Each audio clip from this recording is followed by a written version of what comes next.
Mon cher Patrice, la presse aurait-elle ce matin encore les yeux rivés vers Israël et Gaza? Un peu moins, toujours un peu, mais bon, on a décidé de se changer les idées. C'est vrai qu'on a parlé depuis le début de la semaine de terrorisme, on a parlé de Gaza, ça fait la une de l'Humanité ou de la Croix encore ce matin, mais ce matin, priorité à la presse marseillaise, la Provence, la Marseillaise, jamais d'accord politiquement, mais toujours en phase lorsqu'il s'agit de l'OM. Aujourd'hui, nous sommes tous Marseillais, la ville du Mans est marseillaise parce que l'entraîneur de l'OM et certains joueurs sont du coin.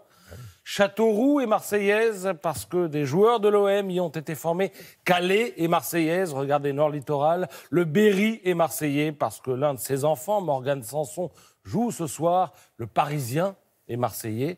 Tous marseillais, tous d'accord, jusqu'à Macron et Mélenchon réunis à la une de Libération, où l'on communie, regardez, au propre comme au figuré, que l'on soit politique ou que l'on soit supporter de base.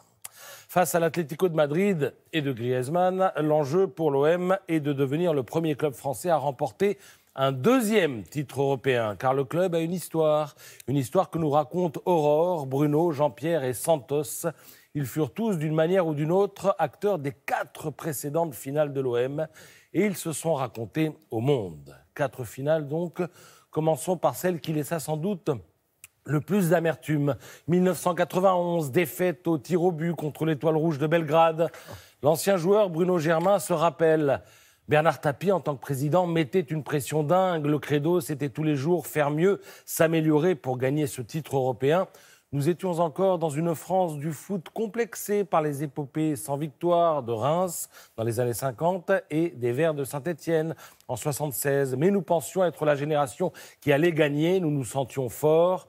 De l'avis de tous, effectivement, les Marseillais étaient plus forts, mais les Yougoslaves se montrèrent meilleurs. Quant à Bruno Germain, il avait un fils de 1 an à l'époque, Valère. Le gamin a 28 ans aujourd'hui et ce soir, il sera l'un des attaquants marseillais chargé de faire craquer la défense madrilène. Voilà, belle histoire de père et de fils. On enchaîne avec la plus hystéro des finales, celle qui fera de l'OM à jamais le premier club français à remporter une Ligue des Champions. C'était face à Milan en 93, 1-0, la fameuse tête de Boli. À l'époque, l'homme à tout faire du club, c'est Jean-Pierre Bernès, que la justice rattrapera plus tard pour d'autres raisons. Un grand garçon, mais qui raconte pourtant comment, de retour à Marseille, il a piqué la coupe pour l'emmener chez lui et il a dormi avec. Et on termine avec les 2 finales de Coupe de l'UEFA perdues toutes les deux. D'abord face à Parme en 99, 3-0. Santos Mirassira, porte-voix du commando ultra, c'est-à-dire des supporters les plus fanatiques, s'en souvient avec une forme de tristesse teintée de mélancolie. Le match se jouait à Moscou, dit-il. Il fallait payer l'avion. On se demandait tous s'il fallait un visa ou un passeport pour aller là-bas. Au final, les Marseillais étaient 3500 et les Parmesans à peine quelques centaines. Le stade, immense, était vide. Donc une finale à oublier. Tout comme la finale de 2004, perdue 2-0 contre Valence. Cette finale, Aurore Gaillard, membre de la section Cagole du MTP, acronyme de Marseille trop puissant. La section Cagole, je n'invente rien, c'est elle qui le raconte. En avait fait sa priorité de cette finale. Le jour du match, dit-elle, je devais passer l'examen de mon BTS Action Commerciale, mais pour moi, le choix était évident.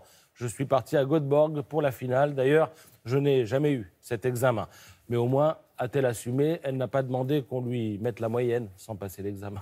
2 têtes célèbres dans le football français, effectivement. Celle de Boli, coup de tête, et puis coup de boule de Zidane bien plus tard, évidemment. Merci, Patrice.